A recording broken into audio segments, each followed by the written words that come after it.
Donc voilà, donc je suis avec Jean de Bonny, dont la spécialité est liée à la question des mains. Et donc on va, pour commencer, brosser un tableau de tout ce qui se dit de vrai ou de pas vrai sur les mains. Et qu'est-ce qu'il faut en prendre, qu'est-ce qu'il faut en laisser en fait. Alors d'abord, ce qu'il faut que les gens comprennent, c'est que la main, c'est comme le mode d'emploi quand vous achetez quelque chose chez Ikea. Vous avez le droit de monter un meuble sans regarder le mode d'emploi, mais si vous regardez le mode d'emploi, ça va faciliter le montage du meuble. Et bien votre main, c'est votre mode d'emploi, de personnalité, mais uniquement la partie innée de votre personnalité. Par exemple, si vous êtes par nature aventurier, si vous êtes par nature prudent, la main peut l'indiquer. Mais si vous l'êtes devenu, la main ne pourra pas l'indiquer. D'accord. Alors, qu'est-ce qu'on analyse dans une main? On analyse tout ce qui est génétique, à la fois sur le plan tactile, la chaleur, la moiteur, l'épaisseur de la peau dans la paume, la douceur de la peau, et puis des critères visuels qui sont par exemple la largeur de la paume, la longueur des doigts, les proportions entre les doigts et la paume, la forme des ongles, le nombre de lignes dans la paume, leur profondeur, et puis les empreintes digitales.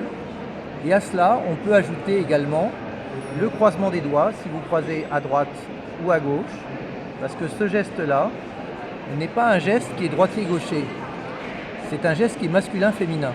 C'est-à-dire que 2 tiers des hommes vont croiser à droite, Oui, et 2 tiers des femmes vont croiser à gauche.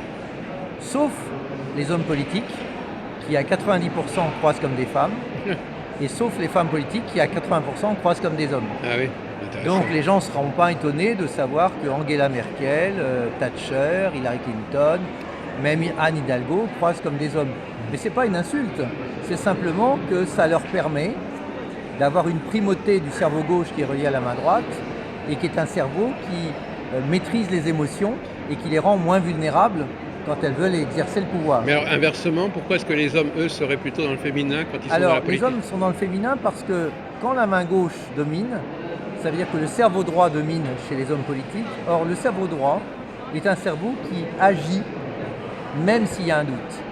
Alors que le cerveau gauche, qui est relié à la main droite, va agir une fois que le doute est levé. Autrement dit, un homme qui croise comme une femme lève le doute par l'action. Donc il est plus rapide que celui qui croise à droite et qui aura besoin de lever le doute avant d'agir. Mais il ne se comportera pas pour autant comme une femme finalement. Absolument pas, parce que Poutine croise comme une femme et je pense que son côté féminin, on le cherche encore. Mais il existe quelque part. Peut-être qu'il est intuitif, mais en tout cas, la Oui. testostérone chez lui est quand même assez... Voilà, bon, d'accord. Mais alors finalement, vous parlez d'un mode d'emploi, donc finalement les gens ne connaissent pas forcément leur mode d'emploi, c'est ça? En fait, et c'est en étudiant leurs mains qu'on va leur expliquer comment réellement ils fonctionnent. oui, parce que Ils devraient fonctionner. c'est toute la différence entre se connaître et se comprendre. C'est-à-dire que parfois les gens se connaissent, parfois ils ne se connaissent pas, mais parfois ils se connaissent, et parfois ils se comprennent. Mais si je dis à quelqu'un, êtes-vous individualiste? Il peut dire oui ou non. Si je dis à quelqu'un, pourquoi êtes-vous individualiste? Là, grand silence, parce que les gens sont incapables d'expliquer pourquoi ils sont comme ceci ou comme cela, et en quoi c'est logique dans leur personnalité d'être individualiste. Je vous donne Oui, un exemple très simple. Si vous êtes individualiste, ça augmente l'efficacité de votre sens critique. Donc être individualiste n'est pas un défaut. Et je me suis même aperçu que plus les gens sont individualistes, plus ils ont le sens de l'intérêt commun. En revanche, plus les gens sont collectifs, plus ils sont égoïstes. Donc il y a un vrai paradoxe par rapport à l'individualisme et versus l'égoïsme. oui. Mais alors on revient à cette idée que finalement, enfin je fais une petite parenthèse, c'est vous qui avez élaboré toute cette science en quelque sorte? Absolument. En fait, c'est fondé sur des constats statistiques que je mène depuis 35 ans. Alors à ce jour, j'ai analysé plus de 10 000 mains en France et au Canada, connues et inconnues, hein, ça va de Sarkozy à Céline Dion en passant par Charlotte Rampling ou Charles Aznavour. Et je me suis aperçu, par exemple, pour vous donner un exemple que les gens peuvent noter facilement, que 2 tiers des femmes ont des mains froides et que 2 tiers des hommes ont des mains chaudes. Oui. Bon, là j'enfonce des portes ouvertes, tout le monde sait que les femmes sont plus nombreuses à avoir des mains froides. Sauf que 90% des femmes de pouvoir ont des mains chaudes. Ah oui. Et donc le fait d'avoir des mains chaudes, ça vous aide à prendre le pouvoir, alors que quand vous avez des mains froides, vous n'avez aucune envie de prendre le pouvoir parce que vous préférez être libre. Or, le pouvoir vous enlève la liberté. Alors là, tout à l'heure, vous ne pouvez pas l'avoir sur une photo, il faut avoir la contact direct avec la Évidemment. Alors, c'est pour ça que je rencontre les gens, personne. ou dans les séminaires que j'anime, Oui, les gens vont s'ausculter mutuellement les mains oui, et Noter, comprendre voilà. que... Ce qu'il faut savoir, par exemple, c'est qu'une main chaude est à 35 degrés. oui. Une main froide est à 25 degrés. Donc 10 degrés d'écart, c'est pas anodin. Non, Donc en dessous de 30, c'est froid, au-dessus de 30, c'est chaud. oui, Et donc si vous prenez un thermomètre sans contact, vous le mettez à 5 cm de la paume et vous mesurez la température, Ah oui. la température d'accord. de votre main. Ah oui, on peut quand même mesurer même sans. Aussi facilement que Ah ce oui. que je fais moi avec un thermomètre, vous voyez, qui est un thermomètre d'hôpital, et avec lequel je vais mesurer la température de ma main. Par exemple, là, vous voyez, je suis à 30,9. Ah oui, sans toucher. Et donc, Vous êtes bon, plutôt. au-delà de 30, ça veut dire que j'ai de l'énergie à dépenser. Oui, Et bien, par exemple, les gens qui ont des mains froides et sèches ont de l'énergie à prendre, Oui. et non pas à dépenser. et voilà, exactement. Donc, par exemple, si vous faites du sport et que vous avez des mains chaudes, vous en faites pour vous dépenser votre énergie. Oui, Mais si vous avez des mains froides, vous faites du sport pour avoir de l'énergie, Oui. donc pour être en forme. oui.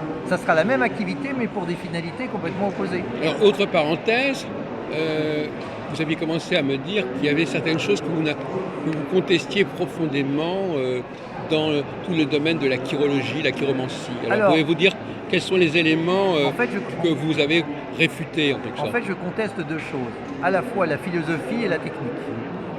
La philosophie, c'est que la chiromancie va vous révéler votre futur, éventuellement votre passé. Bon. Et donc, philosophiquement, je considère que l'avenir nous appartient si on l'ignore. Et qu'il vaut mieux savoir de quoi on dispose pour construire l'avenir que de savoir ce que sera l'avenir. Parce que si vous connaissez votre avenir, vous le subissez. Ça, c'est sur le plan philosophique. Maintenant, sur le plan technique, la chiromancie est fondée sur une tradition qui est démentie par les faits. Autrement dit, il n'y a pas de ligne de chance, il n'y a pas de ligne d'argent, Oui, il n'y a pas de ligne de vie. Tout ça, c'est des bêtises. Par exemple, il y a des gens qui vous disent « oui, le nombre d'enfants est marqué à cet endroit-là ». Bon. Sauf que quand le père et la mère n'ont pas le même nom de ligne, vous faites comment? Vous voyez ce que je veux dire? Bon. Et de toute façon, l'avenir n'est pas marqué dans la main, ni le présent, ni le passé. oui, Ce qui est marqué dans votre main, c'est uniquement votre tempérament. Alors, quelle est la différence entre tempérament et caractère? Oui. C'est très simple. Quand vous montez dans un taxi, vous êtes tributaire de la voiture, qui est le tempérament, et du chauffeur, qui est le caractère. Alors, on peut éduquer le chauffeur, mais on ne peut pas éduquer la voiture. oui. Donc, un tempérament, ça ne s'éduque pas, Non. ça s'utilise. Oui. Mais si vous ne le maîtrisez pas, c'est lui qui va vous maîtriser. Ouais. Parce que le tempérament est le siège des instincts.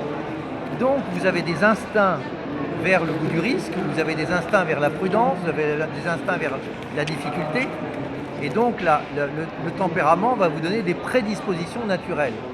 Mais comme nous ne sommes pas des robots, nous avons le droit, grâce à notre libre arbitre, c'est-à-dire le libre arbitre de la conscience, d'agir à l'inverse du tempérament, d'agir à l'inverse de ce qu'on nous a appris, c'est-à-dire du caractère. Mais est-ce que c'est un progrès? Là, c'est une question philosophique. Oui, oui. Parce qu'il ne s'agit pas de contrer sa nature. Il s'agit d'optimiser ce que la nature vous a donné. Mais il ne s'agit pas non plus d'être esclave de sa nature. Je vous donne un exemple très simple. Quand vous avez des mains chaudes humides, vous avez la mentalité d'un enfant de 5 ans.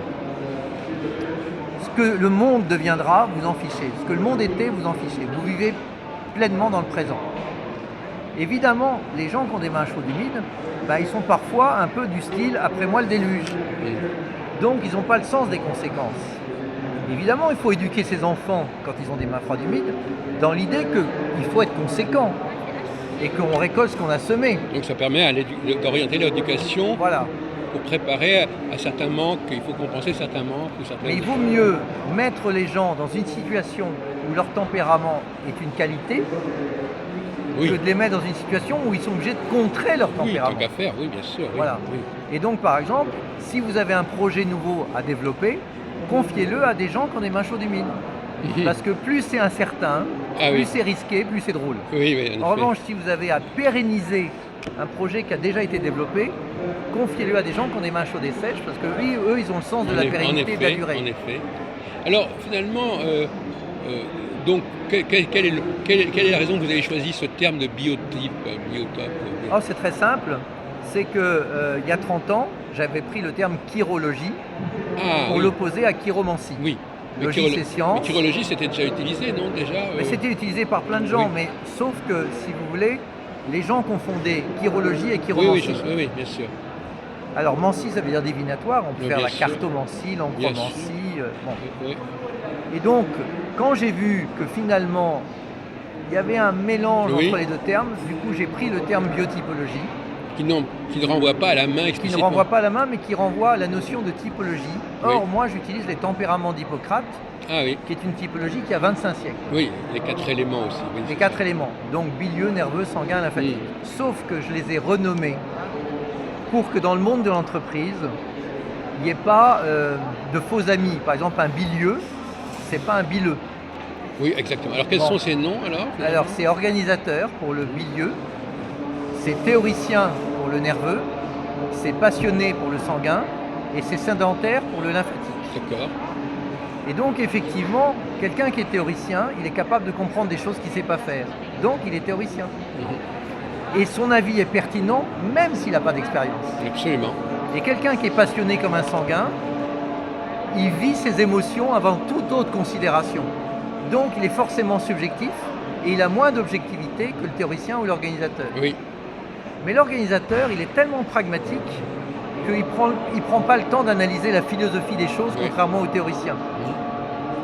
Quant au sédentaire comme le lymphatique, il a besoin d'être protégé, materné, sécurisé, comme un nouveau-né. Et c'est la raison pour laquelle j'ai associé chaque tempérament à un âge de la vie, c'est-à-dire le lymphatique comme le sédentaire, c'est le nouveau-né, le sanguin comme le passionné, c'est l'enfant de 5 ans, le théoricien, c'est l'adolescent, parce qu'il veut la liberté des adultes, mais pas les soucis, et il veut la liberté des enfants, mais pas l'insouciance. Et puis le bilieux, c'est-à-dire l'organisateur, je l'ai associé à l'adulte, parce qu'un organisateur, il dit « je suis responsable de moi, c'est tellement facile que ce qui va donner de la valeur à ce que je suis, c'est d'être responsable des autres. Donc je prends le pouvoir sur les autres, et je décide ce qui est bien pour eux, mais de mon point de vue. Donc parfois, ça peut avoir un côté un peu paternaliste, parfois ça peut avoir un côté un peu dictateur. Ça dépend de l'éthique de la personne. Alors quel est le rôle des empreintes digitales alors? Alors, l'empreinte digitale a deux caractéristiques contradictoires. Elle est à la fois unique, ce que tout le monde sait, et elle est classable. Et elle est classable en 5 catégories de dessins. De la plus courante à la plus rare, vous avez la boucle, 60% des gens, la spirale, 15% des gens, la double boucle, 10% des gens, l'ellipse, 10% des gens, et l'arche, 5% des gens. Donc, l'empreinte digitale est à l'image de ce que nous sommes tous, c'est que nous sommes tous classables et nous avons tous besoin de singularité. Mais certains ont plus besoin d'être uniques et d'autres ont plus besoin d'appartenance. Et du coup, les gens qui ont des arches, qui ont une empreinte très rare, 5%, ils sont ravis d'être rares parce qu'ils sont dans la logique d'être singuliers. En revanche, les gens qui ont des boucles, ils ont tellement besoin d'agir avec les autres et d'être dans le partage avec les autres. Qu'ils n'arriveront pas à s'affirmer dans leur individualité. Ils ne vont pas s'affirmer par une différence, ils vont s'affirmer par la compétition. Oui. Ah Et oui. ils vont vouloir faire mieux que les autres, mais pas différemment. Voilà, c'est ça. Et donc, ils vont se mesurer aux autres. Alors que celui qui a des arches... Ce ne seront pas des créateurs originaux. Voilà. Alors, ils peuvent être originaux, mais dans l'improvisation. Oui, c'est ça. Alors que celui qui a des arches, il va être original parce qu'il, déjà par nature, il Oui. veut être différent. Oui. C'est ce que Jacques Séguéla appelle être singulier dans un monde pluriel. Alors justement, moi je vais encore, vous allez me dire que c'est obsessionnel chez moi, mais je vais encore embrayer. On voit par exemple que les femmes ont moins de facultés, en tout cas historiquement, à se singulariser comme grands compositeurs, grands chercheurs, grands peintres, etc. Est-ce que ça a un rapport avec leur structure de main Oui. D'abord, comme les femmes sont 2 fois plus nombreuses à avoir des mains froides, Oui. et que les hommes sont 2 fois plus nombreux à avoir des mains chaudes, Oui. les gens qui ont des mains chaudes ont plus tendance à s'imposer. Mhm. Donc, à talent égal, hommes ou femmes, ceux qui ont des mains chaudes vont prendre le pouvoir Oui. et vont s'imposer. Mhm. Parce qu'ils vont avoir la logique de concrétiser. Alors que les personnes qui ont des mains froides, ils vont concevoir, mais ils ne vont pas toujours concrétiser. Parce que la concrétisation, ça les ennuie. Et puis comme vous disiez, il y a des gens qui veulent prendre et des gens qui veulent donner. Celui qui veut prendre, il ne crée pas tellement. Enfin, Alors en plus, il y a un autre point, c'est que quand les femmes ont des mains froides et sèches, elles ont plus besoin d'admirer que d'être admirées. Oui, voilà. Et quand les hommes ont des mains chaudes humides, ils ont, comme l'enfant de 5 ans, le besoin d'occuper l'espace, d'occuper la scène, que tout le monde les admire. Voilà. Et donc, ils vont tout faire pour qu'on les remarque. Oui, Alors que ceux qui ont des mains froides, ils vont tout faire pour qu'on les remarque pas. oui, Et donc, forcément, si vous voulez être reconnu et que vous ne voulez pas qu'on vous remarque, ça pose un problème. ben oui. Donc, d'une certaine manière, et c'est ce que je vous disais tout à l'heure, 90% des femmes de pouvoir ont des mains chaudes. Oui. Donc, quand les femmes ont des mains chaudes, elles vont être plus facilement reconnues, mais elles sont moins nombreuses quand même. Mais alors, à votre avis, c'est simplement une question de tempérament ou c'est une question de capacité et de compétence? Tout est lié. Mais Alors, il y a une deuxième chose, c'est que indépendamment des mains, les femmes ont un sens de la légitimité qui est beaucoup plus fort que celle des hommes. Quand vous demandez à un homme s'il veut un poste plus élevé, même s'il est incompétent, il dit oui. Quand vous demandez la même chose à une femme, elle dit « je suis pas sûre d'être compétente ». Ah oui. Donc, si vous voulez, il y a une sorte de plafond de verre dans l'esprit des femmes Ah oui. Oui, oui. qui fait qu'elles ne s'imposent pas parce qu'elles sont tellement intègres qu'elles ne demanderont jamais un poste pour lequel elles sont incompétentes. Oui. D'ailleurs, c'est ce qu'avait dit Françoise Giroud. Elle avait dit « le jour où on nommera une femme incompétente, le féminisme aura Oui, gagné ». c'est ça, oui, il avait dit. Oui, oui. On peut nommer un homme incompétent, mais les femmes incompétentes n'acceptent pas un poste où elles savent qu'elles seront incompétentes. Est-ce que vous avez travaillé sur enfin, c'est difficile, les mains, par exemple, de gens qui sont des compositeurs ou des peintres ou des artistes et Oui. qui ont vraiment marqué qui sont... Par exemple, j'ai analysé beaucoup de mains de créateurs de mode. Oui, Par exemple, Guy Laroche, ouais, qui avait des mains chaudes et sèches, avec des lignes très profondes, était un homme très pragmatique. C'était un organisateur. oui, Paco Rabanne, qui a des mains de sanguin, de passionné, et dans une autre logique, où il y a un côté provocateur, où il y a un besoin de plaire, d'occuper l'espace, voilà. Et quand vous avez quelqu'un comme Jean-Louis Scherrer, oui, qui avait des lignes très fines, très nombreuses, eh bien, il y avait à la fois un côté singulier, mais la peur de se distinguer. Et donc, ça donnait quelque chose d'un peu plus classique. Vous voyez ce que je veux dire? Alors, jusqu'à présent, je n'ai pas trouvé de créateurs qui ont des mains de lymphatiques. oui. Parce que les lymphatiques, ils n'ont qu'une envie, c'est qu'on prenne le pouvoir sur eux. Donc, du coup, ils ne vont pas chercher à se mettre en avant, évidemment. Donc vous n'êtes pas, par exemple, la morphopsychologie, ça ne vous intéresse pas, Alors, le visage des personnes, ça ne vous parle pas. Si, parce qu'il y a une logique entre le visage et la main. Ah, Mais la logique de la morphopsychologie officielle, celle qui a été créée par Cormand. oui, Louis Cormand, Le docteur Cormand. Cormand étant un universitaire, de Nantes. les universitaires ont du mal à accepter qu'il y a un inné. Ils sont uniquement dans la logique qu'il n'y a que de l'acquis et que tout ce que vous êtes vient de votre vécu, de votre éducation et qu'il n'y a rien d'inné, qu'il n'y a que de l'acquis. C'est ce qu'il pense, lui. Ça, c'est ce que pensent les universitaires Oui, dans la psychologie. Ils ont un problème avec l'inné. Ils ont un problème philosophique. Avec l'inné. Mais actuellement, il y a beaucoup de gens, par exemple, quand on parle avec des femmes, elles vous disent c'est uniquement sociétal. Nous, on n'est pas du tout différents au niveau de l'inné. C'est ce que disait Simone de Beauvoir, on ne naît pas femme, on le devient. Voilà. Bon. Donc il y a une tendance très forte comme cela Oui. à préférer des explications conjoncturelles plutôt que quelque chose d'essentialiste. Et c'est tout le débat avec l'écriture inclusive aussi, qui est pour changer les mentalités. Voilà. Oui.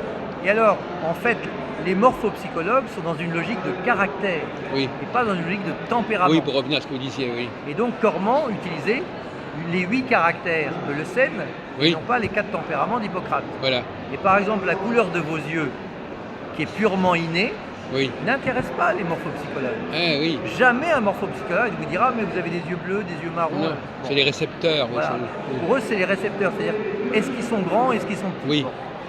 Et il y a une cohérence, par exemple, entre les yeux verts et les mains froides et sèches. Ah, oui. Il y a une cohérence avec les yeux bleus et les mains chaudes humides. Ah, Il y a une cohérence entre les yeux noirs ou gris avec les mains chaude et sèche. Par exemple, il y a une cohérence avec la forme du nez. Quand le nez a une bosse, c'est plus souvent des mains sèches. Quand le nez est plutôt en trompette, c'est plutôt des mains humides. Oui, Donc vous voyez, il y a une cohérence entre le visage et la main, évidemment. oui, oui, oui. Mais on n'est pas sur la même classification. Mm. Les morphopsychologues considèrent que votre visage est le fruit de votre vécu. Mhm. Et que si vous avez été dans un univers qui vous épanouit, votre visage va s'épanouir. Ah oui, Et que si l'environnement vous agresse, votre visage va se creuser, va Oui. se rétracter. Donc du coup, il y a cette idée que finalement, on ne joue pas au même étage. Moi, je suis au rez-de-chaussée, c'est celui de l'inné. Les morphopsychologues sont au premier étage, celui du caractère. alors, alors un autre sujet qui pourrait être lié à ce que vous disiez, et qu'est-ce que vous pensez de la graphologie alors? Beaucoup de bien, mais je vais prendre une autre métaphore. La main, c'est un instrument de musique. L'écriture, c'est le son qui en sort. S'il y a des fausses notes, ça se verra dans l'écriture, ça ne se verra jamais dans la main. D'accord. Donc, c'est pas l'instrument qu'il faut incriminer, c'est la manière dont on s'en sert, on est d'accord. Oui, oui. Deuxièmement, la graphologie, c'est un thermomètre de votre état d'âme, de votre état d'esprit au moment où vous écrivez.